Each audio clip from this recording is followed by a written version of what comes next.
So good day, everyone.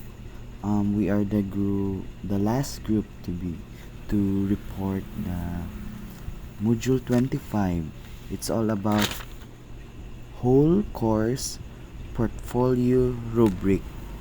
So our lesson target is that our objective is at the end of the lesson, student will be able to demonstrate competency given in the assessment and reporting expected of a beginning teachers and provide evidences that you are skilled in each competences. So in this scenario, I will be a teacher, a professional one. So the main lesson A. Given the competencies in Domain 5, assessment and reporting expected of a beginning teachers as defined in the Philippine Professional Standards for Teachers or PPST. What evidence can you provide to prove that you can demonstrate each competencies? Evaluate the following of the evidence using the rubric below. So, in 4, the evidence can fully show the attainment of the competency. 3, the evidence can partially show the attainment of the competency. 2, the evidence can show the attainment of the competency to a little extent. 1, the evidence can show the attainment of the competency to a very little extent. So in this, we have this competency of a beginning teachers in the PPST, the evidence chosen, quality, and annotation. So, let's proceed to the second number. Demonstrate knowledge of monitoring and evaluation of learner attainment data. As you notice that our evidence chosen is that classic activities, quizzes, formative assessment. As part of my role as a teacher, I regularly collect and analyze learner attainment data to monitor their progress and evaluate their performance. For instance, I constantly administer formative assessment such as quizzes and classic activity to gauge students' understanding of the curriculum. Additionally, I maintain detailed records of the students' scores and use spreadsheet to track their growth over time. So our quality here is 4, and the annotation is that monitoring and evaluation of learners' attainment data are crucial aspect of effective teaching practice. By actively collecting and analyzing data, teachers can identify areas where students may be struggling and tailor instruction accordingly. In my practice, I demonstrate a commitment to this process by implementing regular formative assessment and diligent recording students' performance. These allow me to track individuals' progress, identify trends across the class, and make data-informed decisions to support student learning. Through ongoing monitoring and evaluation, I ensure that my teaching remains responsive to the needs of my students, ultimately promoting their academic success. Number 3. Demonstrate knowledge of providing timely, accurate, and constructive feedback to improve learners' performance. So, evidence chosen is that I promptly review student work and provide specific comments on their strengths and areas for improvement. I utilize rubrics and grading criteria for ensure consistent and fairness in my feedback. Additionally, I make myself available to students for one-on-one conference where we discuss their progress and strategy for improvement. And our annotation is that I know that providing timely, accurate, and constructive feedback is essential for fostering a positive learning environment and promoting student growth. In my practice, I demonstrate a strong understanding of this principle by consistently delivering feedback promptly, after assessment, ensuring that students have the opportunity to reflect on their performance and to make necessary adjustments. By offering specific comments and utilizing assessment tools like Rubric, I ensure that my feedback is both accurate and accountable, empowering students to understand their strengths and areas for growth. Furthermore, I recognize the importance of the personal feedback and make myself accessible to students for individual conference where we collaborate, identify strategy for improvement. Number 4, demonstrate familiarity with a range of strategies for communicating learners with needs, progress, and achievement. So our evidence chosen here is the PTA or PTC, the Parents Teacher Assembly or Parents Teacher Conference. So I regularly utilize digital platforms such as emails and learning management system to keep parents informed about their child's academic progress and any areas of concern. Additionally, I organize parents teachers conference where I discuss students' strength, challenges, and growth areas in detail. Moreover, I collaborate with the colleague during team meetings to share insight on student individuals' needs and brainstorm strategies for supporting their development. And our annotation here is that effective communication of learners' needs, progress, and achievements is crucial for fostering collaboration and ensuring holistic support for students in my teaching practice. I demonstrate familiarity with a range of communication strategy tailored to different stakeholders by leveraging digital platforms. I provide parents with regular updates on their child's academic journey, fostering transparency and strengthening the home-school partnership. Furthermore, I prioritize face-to-face interaction by organizing parents-teacher conference where I engage meaningful development.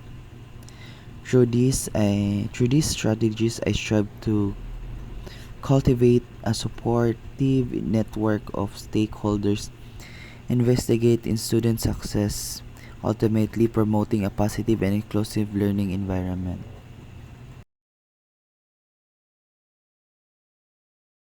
So, number 5, demonstrating an understanding of the role of assessment data as feedback in teaching and learning practices program. Evidence chosen is formative assessment and summative assessment.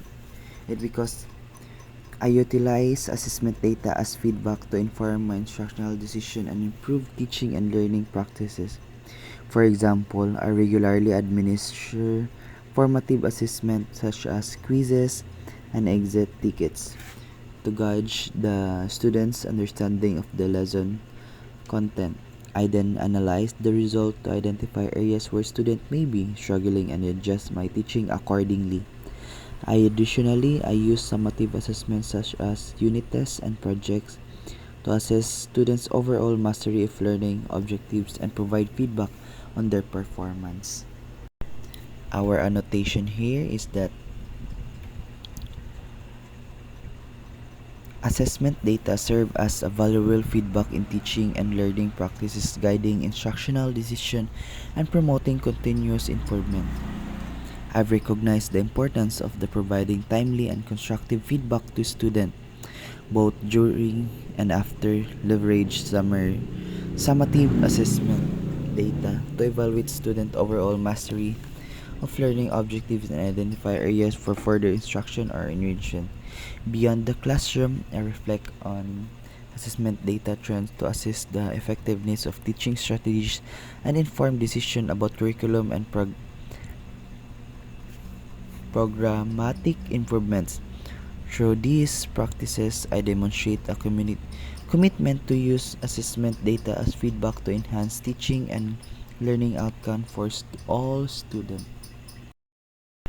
Direction given the target program outcome set by the CHED PSG. What evidence can you provide to prove that you can demonstrate each competency evaluate the quality of the evidence using the rubric below.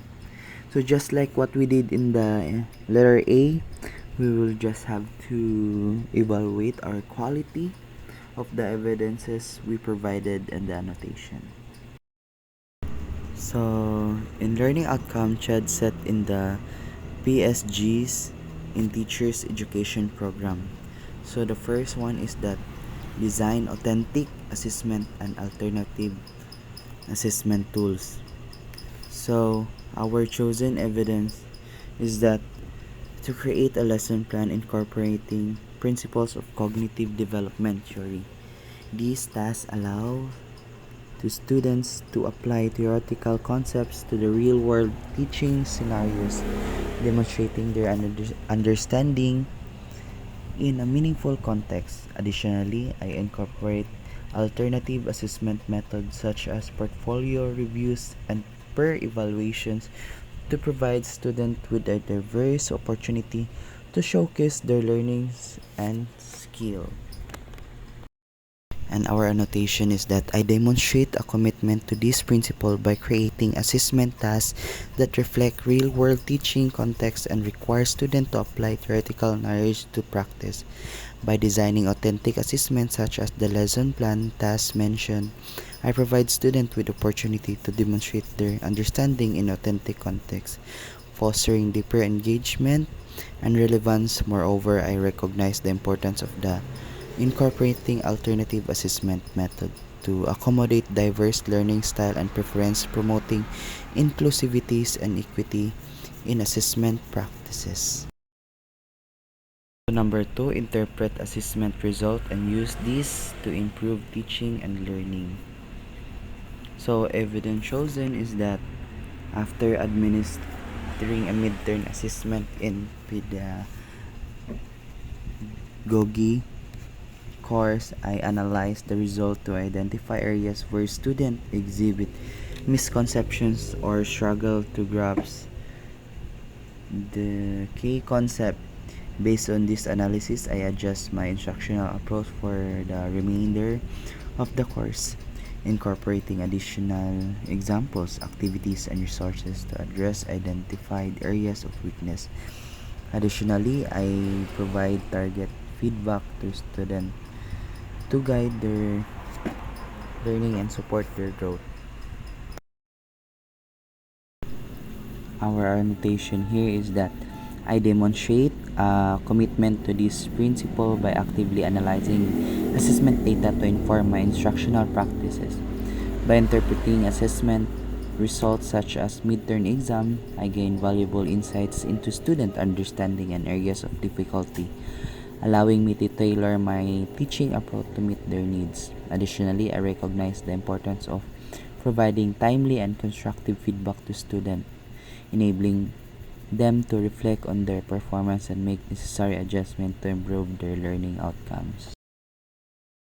Number 3, keep accurate and updated records of the learner's performance. Use technology tools where feasible and appropriate. So evidence chosen is that the utilizing of learning management system or LMS to record student grades, attendance, and participation in an organized and accessible manner. Through the LMS, students can access their individual performance records and track their progress throughout the semester. Additionally, I utilize digital assessment tools such as the online quizzes and assignment, which allow for efficient grading and immediate feedback to students. Our annotation here is that ensure the students have easy access to their performance data, empowering them to take ownership of their learning journey. Furthermore, I recognize the efficient and effectiveness of digital assessment tool in providing timely feedback to students and facilitating data-driven instructional decision. Through the integration of technology tools in record keeping practices, I contribute to development of efficient and data-informed educators prepared to meet the evolving needs of the educational landscape. here in the Philippines or around the world. Okay, number 4, provide timely feedback of assessment result to parents and other stakeholders.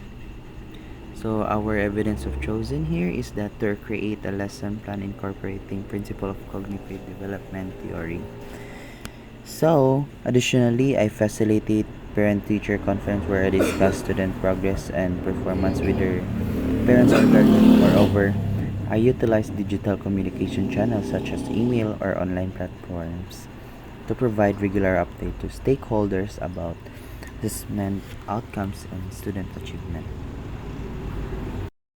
So now na nakata karon sa letter C. So directions. Given the assessment competency that every teacher should be skilled in based on the National Council of Measurement in Education Association and American Federation of Teachers in 1990. What evidence can you provide to prove that you are skilled in each competency? Evaluate the quality of evidence using the rubric below. So the first one is that in assessment competency expected of every teacher. So the first one is that choosing assessment methods appropriate for instructional decision. So our evidence chosen here is that the teacher will utilize a combination of observation, self-reflection, journals, and peer evaluation. These assessment methods allow the teachers to gather comprehensive data on student knowledge, skills, and disposition related to classroom management, which inform the teacher's instructional decision for subsequent sessions. Additionally, the teacher employ formative assessments such as quizzes and concept maps to gauge student understanding of theoretical concept in educational psychology, enabling me to tailor instruction to address any identified gaps of misconception. So annotation here is that by utilizing a variety of assessment techniques including observation, self-reflection, peer evaluation, and traditional written assessment, teacher ensure a comprehensive and multi-phase approach to assessing student learning. This allow the teacher to gather rich data on students' knowledge, skills, and attitude, which in return inform teacher instructional decisions and adaptation. By incorporating formative assessment into the teaching, teacher created opportunity for ongoing feedback and reflection, fostering a dynamic and responsive learning environment. Number 2, develop assessment methods appropriate for instructional decision. So first is that develop a unit plan aligned with national curriculum standard. Then the second one is that the teacher create rubric and scoring guidelines to ensure consistency and clarity in assessing student work, enabling the teacher to make informed instructional decision based on their performance. So our annotation here is that by creating performance-based assessment such as the unit plan task mentioned, teacher foster opportunity for student to apply theoretical knowledge in authentic teaching context. I promote deeper understanding the transfer of learning. Okay, number 3, administering, scoring, and interpreting result of both externally produced and teacher produced assessment methods. So, in a course of educational research method, I administer a standard assessment developed by an internal organization to measure student proficiency in research design and data analysis. Our annotation here is that by administering externally produced assessment, I ensure or the teacher ensure aligned with the national standard and promote consistency in evaluation across institutions. Additionally, I leverage teacher produced assessment to provide authentic opportunity for students to demonstrate their understanding and skills in real world context. After scoring assessment, I engage in thoughtful analysis of the result to identify the pattern and trend, enabling me to provide target feedback to students and guide their learning progress.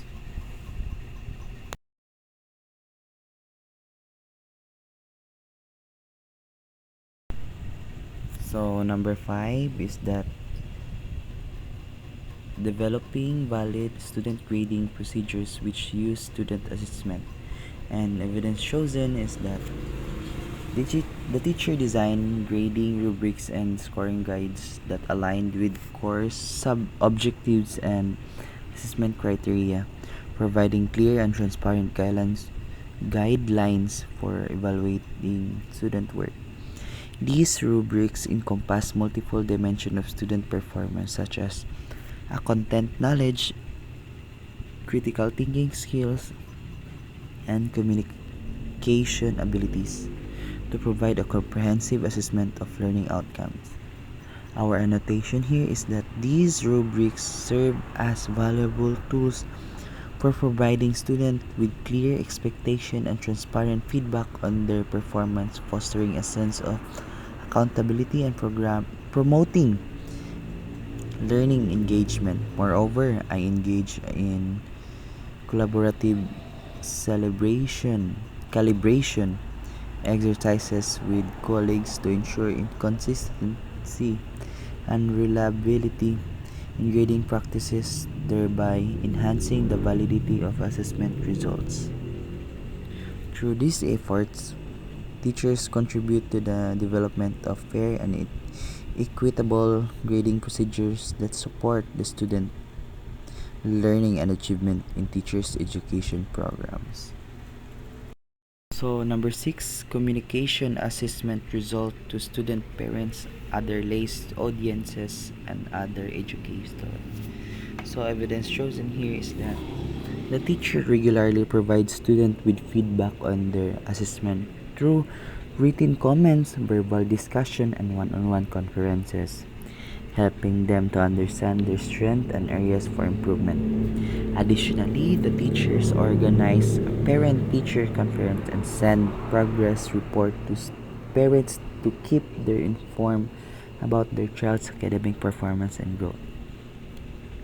So our annotation here is that the teacher demonstrates a commitment to these principles by employing various communication strategies to ensure that assessment results are accessible and comprehensible to all stakeholders. By providing students with timely and constructive feedback, teacher empower them to take ownership of their learning and make informed decisions to improve their performance.